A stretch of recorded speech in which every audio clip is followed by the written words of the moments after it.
بسم اللہ الرحمن الرحیم، ویلکم ٹو مائی چینل۔ آج آپ کے لیے ایک بہت اچھا اور انٹرسٹنگ سا ٹاپک لے کر حاضر ہوئے ہیں۔ پچھلے تمام ٹاپکس بہت اچھے گزرے ہیں اور امید ہے آپ کو پسند بھی آ رہے ہوں گے۔ اور آج کا جو ہمارا ٹاپک رہے گا وہ ہوگا دولہا کو چند ہدایات۔ اب اس میں دیکھیں 2-4 چیزیں ہیں جو ہم آپ کو سیکوینس وائز بتائیں گے اور نمبرنگ وائز بتائیں گے، اور اس میں الگ الگ آپ کو چند ہدایت بھی بتائیں گے۔ ہر مسلمان کو چاہیے کہ اپنی شادی یا اپنے بھائی یا بیٹے کی شادی سے پہلے اسلامی ہدایات اور تعلیمات اور احکامات معلوم کرے۔ یہ بہت ضروری ہے۔ اللہ اور اس کے رسول صلی اللہ علیہ وآلہ وسلم نے شادی کے متعلق ہمیں کیا ہدایات اور تعلیمات دی ہیں، اس کے لیے چند کتابیں ہم آپ کو بتاتے ہیں جن کا آپ کو مطالعہ ضروری کرنا ہوگا، اور ہر مسلمان دولہا کو اور اس کے والد یا سرپرست کو شادی کے موقع پر پہلے تو خصوصاً کرنا چاہیے اور بعد میں بھی کتابیں مطالعہ میں رکھنی چاہیے، تاکہ جو بات آپ کو نہیں معلوم ہو وہ بھی سب معلوم ہو جائیں، اور جو نالج میں آپ کے نہیں ہیں وہ آپ کے نالج میں آ جائیں۔ اچھا، یہاں اسکرین پر آپ کو کچھ نظر آ رہی ہوں گی، کتابوں کے نام لکھیں جو درج ذیل ہیں۔ تحفۃ الزوجین یا تحفہ الزوجین، وہ حضرت مولانا اشرف علی تھانوی صاحب کی لکھی ہوئی ہے۔ اسلامی شادی، یہ بھی، اور اصلاح خواتین، اسلام اور تربیت اولاد،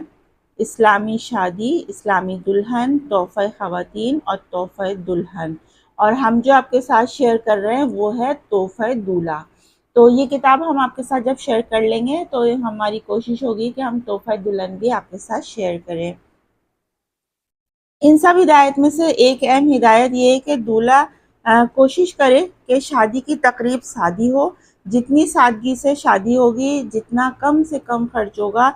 شادی حضرت صلی اللہ علیہ وآلہ وسلم کے ارشاد مبارک کے موافق برکت والی ہوگی۔ جیسا کہ ارشاد ہے کہ حضرت عائشہ رضی اللہ عنہا نے روایت ہے کہ رسول اکرم صلی اللہ علیہ وآلہ وسلم نے ارشاد فرمایا کہ بلا شبہ برکت کے اعتبار سے سب سے بڑا نکاح وہ ہے جس میں کم سے کم خرچہ ہو، اور ایسا ہی آپ کو نکاح کرنا چاہیے جس میں کم سے کم خرچہ ہو، ورنہ آج کل کے تو آپ جو خرچے دیکھیں گے تو آپ جو ہے اپنا دل تھام لیں گے، اپنا دماغ تھام لیں گے، اور آپ کی سمجھ نہیں آئے گا کہ اتنے خرچے ہم کہاں سے کریں۔ اس لیے اگر دولہا چاہتا ہے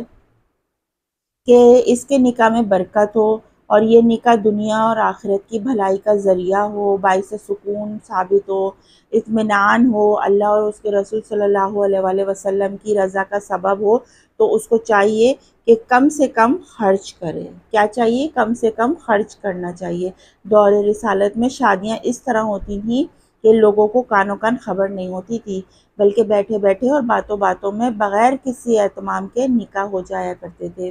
اب جیسا کہ حضرت عبد الرحمن بن عوف رضی اللہ تعالیٰ عنہ کے نکاح کے سلسلے میں گزرا۔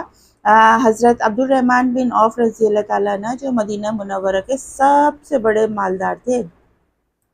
اپنا نکاح وہ اس طرح کر لیتے ہیں کہ وہ خود رسول اکرم صلی اللہ علیہ وسلم کو اطلاع دینا یا نکاح کی محفل میں آپ صلی اللہ علیہ وسلم کو بطور خیر و برکت شریک کرانا ضروری نہیں سمجھتے، مگر نکاح کے بعد حضور اکرم صلی اللہ علیہ وآلہ وسلم کی مجلس میں تشریف لاتے ہیں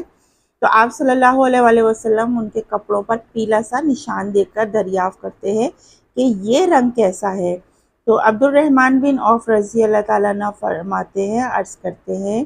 کہ میرا نکاح ہوا ہے، تو آپ صلی اللہ علیہ وسلم انہیں برکت کی دعا دے کر ولیمہ کرنے کی ترغیب دیتے ہیں۔ یہ واقعہ حدیث کی تمام مستند کتابوں میں اور صحاح ستہ میں موجود ہیں۔ اسی طرح بعض صحابہ رضی اللہ تعالیٰ عنہ کا نکاح رسول اکرم صلی اللہ علیہ وسلم نے باتوں باتوں میں کر دیا۔ اچھا، اس پہلی نصیحت میں یہ کہ اسلامی شریعت کے مطابق نکاح کے لیے 2 چیزیں لازمی ہیں، اول گواہوں کی موجودگی اور دوسرا ایجاب اور قبول۔ یہ 2 باتیں نکاح کے ارکان شمار کیے جاتے ہیں۔ ان کے علاوہ اور مزید 2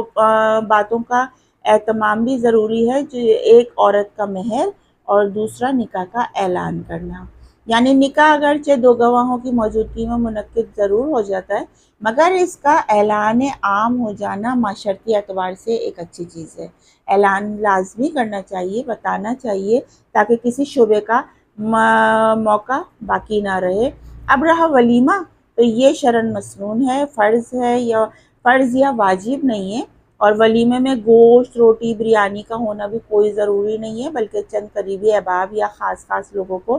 کوئی بھی چیز کھلا دینا، شربت وغیرہ بھی پلا دینا کافی ہو جائے گا، جیسا کہ پہلے گزرا۔ تو دیکھیں آپ اس ٹاپک سے اندازہ لگا لیں کہ نکاح کتنی سادگی سے ہو سکتا ہے، جس میں آپ کا کوئی خرچہ نہ ہو، اور باتوں باتوں میں ہی اور ایک دوسرے کو جان پہچان کر کے اور نکاح طے کر لیا جاتا تھا، اور سادگی سے نکاح کر لیا جاتا ہے، اور پھر اس کے بعد اپنے بزرگوں کی، بڑوں کی، سب کی دعائیں لے لیں، اور یہاں حضور اکرم صلی اللہ علیہ وسلم کا جو ذکر کیا گیا ہے، تو آپ دیکھیں کہ آپ نے ان کو دعا دی، حضرت عوف بن عبد الرحمن کو، اور کیا کہتے ہیں اس کے بعد آپ نے ان کو فرمایا کہ آپ ولیمے کا اہتمام کریں، ان کو ترغیب دی۔ تو یہ جو ہے، تو دیکھیں ولیمہ یہ نہیں ہے کہ وہاں آپ کو شاندار آپ کو کھانے کرنے ہیں، اپنی جیب پر آپ نے بار ڈالنا ہے، یا بہت سارا قرضہ اکٹھا کرنا ہے آپ نے، یا بہت سارا خرچہ کرنا ہے، بہت سارے ڈریسز آپ نے بنوانے ہیں، بہت سادگی سے جس طرح نکاح ہو سکتا ہے اس طرح ولیمہ بھی ہو سکتا ہے۔ اور ولیمے میں کوئی ضروری نہیں کہ آپ اتنے سارے کھانے بنوائیں، آپ کوئی ون ڈش پارٹی رکھ سکتے ہیں، کوئی سالن روٹی رکھ سکتے ہیں، کوئی چاول رکھ سکتے ہیں، میٹھا رکھ سکتے ہیں، اور کچھ نہیں تو پہلے تو زمانے میں ہوتا تھا کہ بڑے شاندار سے دودھ کے شربت بنا دیا کرتے تھے، اور وہ شربت جو ہے وہ پی لیا کرتے تھے، اور سب اللہ کا شکر الحمد کر کے اور دعائیں دے کر اور چلے جایا کرتے تھے۔ تو ایسا ہوتا ہے، اور بہت سارے خاندانوں میں یہ رواج ابھی بھی ہے کہ آپ وہ کھانے کے لیے انکار کرتے ہیں، اور جو کیا کہتے ہیں خود جو ہے وہ صرف کہتے ہیں کہ آپ ہمیں خالی شربت پلا دیجئے، بس اتنا ہی کافی ہے۔ تو باقی اگر آپ نے اللہ تعالیٰ نے آپ کو حیثیت دی ہے اور آپ اتنا کچھ کر سکتے ہیں تو ویل اینڈ گڈ، آپ کریے، ضرور کریے، لیکن ہر کام جو ہے وہ اپنی حدود میں رہ کے کرنا بہت اچھا ہوتا ہے اور برکتوں والا کام ہوتا ہے۔ اگر آپ چاہتے ہیں کہ نئی زندگی کی شروعات میں آپ کی زندگی میں برکات ہوں اور آپ کے نئے رشتے میں برکت ہو، تو یہ پہلی نصیحت تھی جو آپ کو بتائی گئی ہے، اور اس میں آپ کو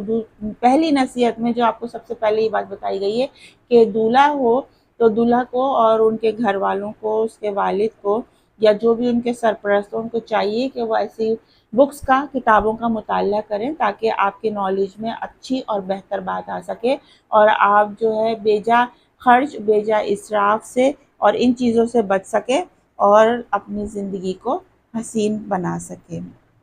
امید ہے آج کا یہ ٹاپک آپ کو بہت پسند آیا ہوگا۔ نیکسٹ ٹاپک میں ہم آپ کی دوسری ہدایت جو دولہا کو دی جا رہی ہے وہ آپ کے ساتھ شیئر کریں گے۔ اپنا بہت سا خیال رکھیے گا۔ سائمہ خان کو اجازت دیجیے۔ اللہ حافظ۔